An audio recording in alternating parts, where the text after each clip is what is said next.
Thank you for tuning in to the Doing Business with God podcast. Hey, you. Yes, you. I am your host, Michi Renee. It is Michi's passion to help you live your best life and do business God's way. Michi will be talking about entrepreneurship, manifestation, monetization, mindset, beliefs, starting and growing a business, nonprofit, or ministry, all while serving God. So welcome to My Daddy's Business. It's time for the show. It's the Doing Business with God podcast with your host, Michi Renee.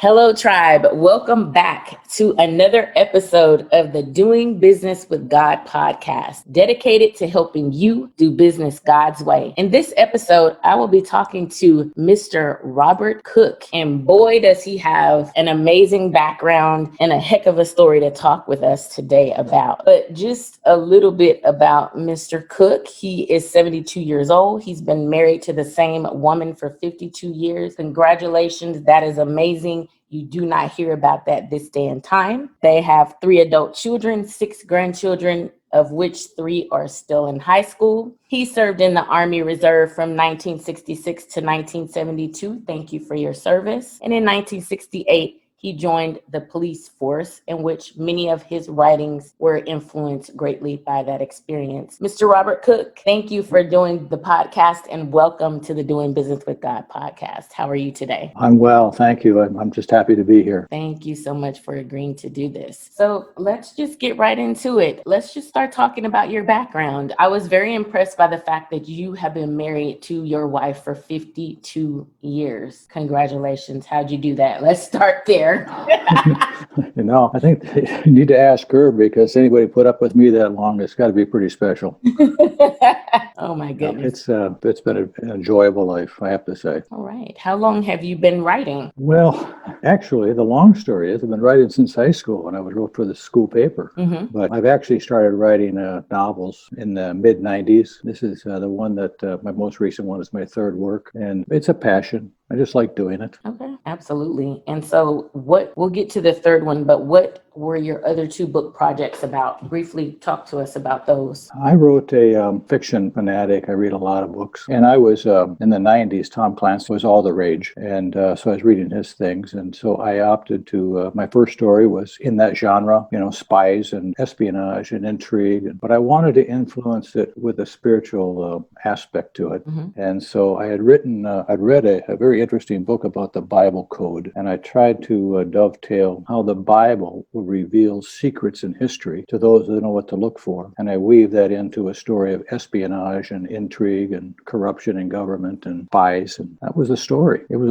a long, it was a lot of work, but it's one of those things that I wrote and that nobody ever bought it. I mean, I had some friends and family read it. Marketing a book is a lot of work. I was working full time at the time, and just that workbook, while it being a great story, the marketing it was a whole different thing. Right. But I enjoyed it. It was a great learning process. Well, have you thought about republishing the book now, since I assume you're not working full time anymore? No, that's an interesting question. I'm glad you asked it. When I published that first book, Kindle was barely on the marketplace. Amazon was almost non-existent. And so I was looking for a publisher, and to have a publisher, you need an agent. So I was looking for an agent, and agents like to work with famous people, and I wasn't a famous person. So I went to a Christian publisher, and they said, yeah, we'll publish it for you. And they charged me a fee, and they published it, but they just published it as an ebook. They would publish it as a hard copy or a paperback, but it's very expensive to do. Mm-hmm. So I published it as an ebook, and it eventually got posted on the Kindle platform, but that's as far as it ever went. But because they were the publisher, I really had some restrictions what I could do afterwards. So I finally just renamed the book and republished it on Kindle myself, and published it at the same time as a paperback on Kindle or on the Amazon platform. Mm-hmm. But I had to change the name. So now it's called Border War. It used to be called Cinco de Mayo, but it's the same story. Wow. So given that experience, what advice would you give someone who is trying to write a book and publish it and do all of those things? What information or what advice would you give someone, basically? Yeah, it's all about influence. In the old school, you had to go to the bookstore, buy a great big book that listed every agent and publisher in the world, and then write letters to each of those. They were called query letters. Well, that's streamlined a little bit now with email, but it really requires, I think, to have a platform if somebody wants to be successful. And I don't have a platform, so consequently I haven't sold very many books. But somebody builds a strong following on Facebook that liked what they're doing, maybe a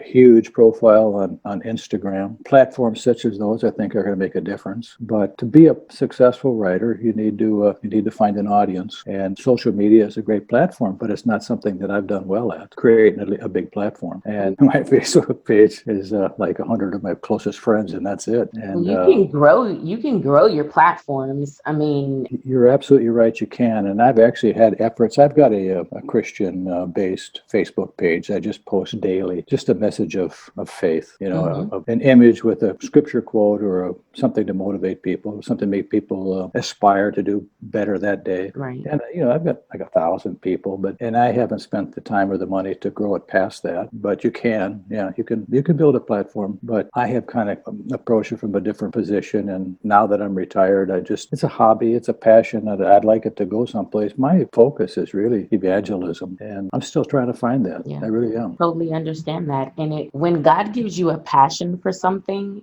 that may be your evangelism. So that book may be the way that you evangelize to people. And it may be I'm just throwing out suggestions. It may be that the book is a way that you bring people in. So it may be that you're giving the book away and God is making a way for you other end. So it's a ministry, what you're doing. And so maybe the money comes in or through the ministry side of it. What I would suggest is to, number one, pray and ask God for clarity, how he wants you to do this. Are you supposed to be selling the book, and or are you supposed to be giving away the book to bring people to him? Like, how does he want you to use that passion? Because our passions aren't meant to be idle. They're meant to be used. And, I just think that there's probably some pieces that you can connect together that, will bring it full circle, because I know that you can organically build your audience, because I just did the same thing over the last 10 months. I went from having 600 people on my Instagram account to having over 2,000 at this point. Now, that's not a huge number, but I tripled my account in less than 1 year organically. And just by showing up consistently, posting, doing some lives and different things here and there. But consistency was the key. And if your story is good, and I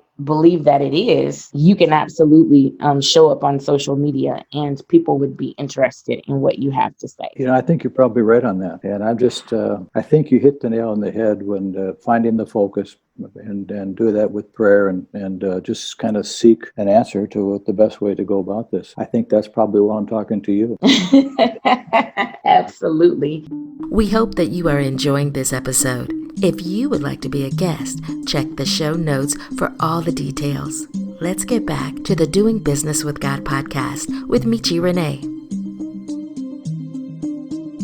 And so what was your second book that you put out? What was the second writing? Yeah, the second book is called Kinderhook. It's a spiritual warfare novel, The Battle of Good and Evil. It's based on a police detective and what he goes through, fighting demons. And I can't give the book away because I totally understand. The twist is so different than what people have read. It's very different. But it's a story of a police detective caught up in a quest to defeat evil. And the ins and outs and the battles that go on and the experiences that he has is the story. But the twist, but it's called Kinderhook, a spiritual warfare novel. That's available on the Kindle platform as well. Okay, great. And I read within the information that you sent me that you were on the police force. So talk to us about your experience on the police force and how it has influenced your writing. Well, yeah, that's you don't have enough time today. But I did not grow up wanting to be a policeman. I did.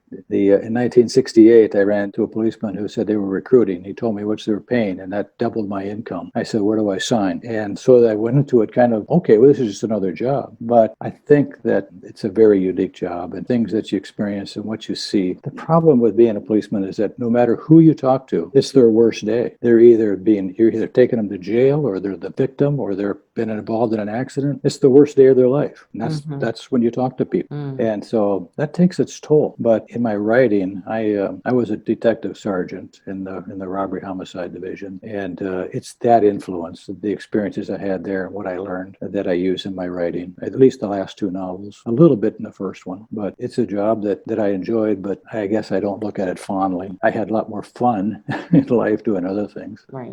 Once I left the police department. I totally understand that. And I would be remiss if I do not ask this question. With everything that has been going on in the United States with police officers and with some of the shootings and killing of people, how do you view that? And I guess what is your take on some of those things, being that you were in that position before? Yeah, it's an interesting question. I knew guys that were not nice guys when I worked the job, but they were just very, very few. But they were not nice guys, and they could rotten apple spoil the whole barrel thing. Really, they could do that. They could make everybody look bad, but doing something stupid because they weren't nice people. But for the most part, I think most guys were like me. They just wanted to do what's right. And what a lot of people don't understand is how scared a person can be. I mean, there are things that policemen do that are scary. I mean, there's one thing to be afraid. There's another thing to be just flat out scared. Just scared. I remember, I'm not a movie person, but the movie Saving Private Ryan, Mm-hmm. the opening scene, they spent, I don't know, 6 or 10 minutes just showing these guys going up on the beach, and they were dying, just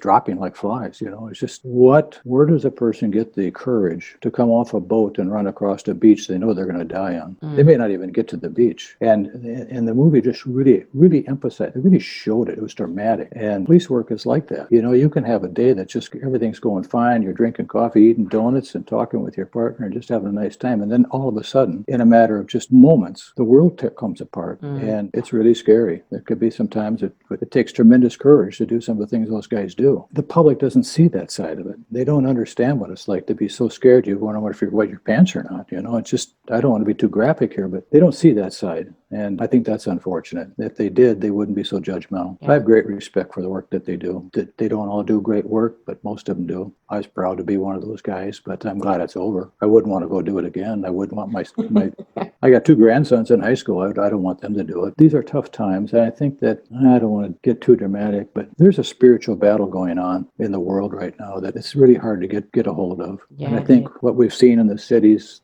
over the summer is indicative of that. There's just good and there's evil, and they're fighting each other. I am convinced that God wins these battles, but absolutely, there are casualties in every war, and that's the scary part. I agree with you. Everything that's gone on this year, the election, everything that's gone on before and after, it's all a spirit thing. And I think people got so focused on these things over here that they totally missed out on the fact that, in my opinion, right now we're in the time frame where you're either with God or you're with man, and you're going to have to pick a side. You can't straddle the fence anymore. You got to be with one or the other. And that's a lot of what's going on right now. You're absolutely right. I guess it's incumbent upon people like you and I that we pray people will see the right side. Right. Open the eyes of my heart, Lord. Absolutely. Draw nigh unto you as I draw nigh unto them. Yeah. So what is your third book about? This is my pet project. I just finished it, and I launched it on Halloween of all days, right? But this is a flat out scary book, and I think it's just illustrates the evil that's in the world. Now, everybody talks about spiritual battles, and they think, well, yeah, my demon is cocaine, or my demon is alcohol, or my demon is some perversion. And I think that's true. That's absolutely true. But I don't talk about that in this book. I talk about absolute evil, demons, and the devil incarnate, and the effects he has on people's lives, and how people, with the power of prayer, just a strong footing, overcome it. And some of the things I've done on Facebook recently, I draw the analogy that this is not a book written to Christians. It's for Christians, but it's not to Christians. It's to the unbeliever who doesn't know Christ. And they're living in a different world than Christians. And they're susceptible to things that Christian at least has a chance to defend themselves, and an unbeliever doesn't, because they don't understand. And so this book, it's called Joyce, A Spiritual Warfare warfare novel. Joyce is the name of the detective, Tommy Joyce. It's like a line that a Christian can use to fish for the souls of people, for other people. Drop it in the water. Tell people about the book, let them read it, and they'll come to their own conclusions of where they want to be. Most of them are going to want to side on the side of righteousness, but it exposes it, and that's kind of the focus of the story. But there again, it's one of those stories that it has an ending. I think people really like how it, when it ends, it's end. But it's a fun book. I would encourage people to read it. And if nothing else, it's entertainment. And where can people find the books? Everything I have is on the Kindle platform at Amazon.com. They can search by the title, or they search Robert E. Cook as the author. My books will pop up there and they can see them all. Awesome. And are these in just ebook format, or can people purchase paperback? The Joyce and Kinderhook are ebooks only. Okay. And they're inexpensive. And my original novel, which is now called Border Wars, that's available on Kindle and the Amazon bookstore as a paperback. So it's an ebook and a paperback. The choice is there. And but everything I do is on Amazon, and I don't have any other structure to go anyplace else. And that's where most books are sold anyhow. So that's where I'm at right now.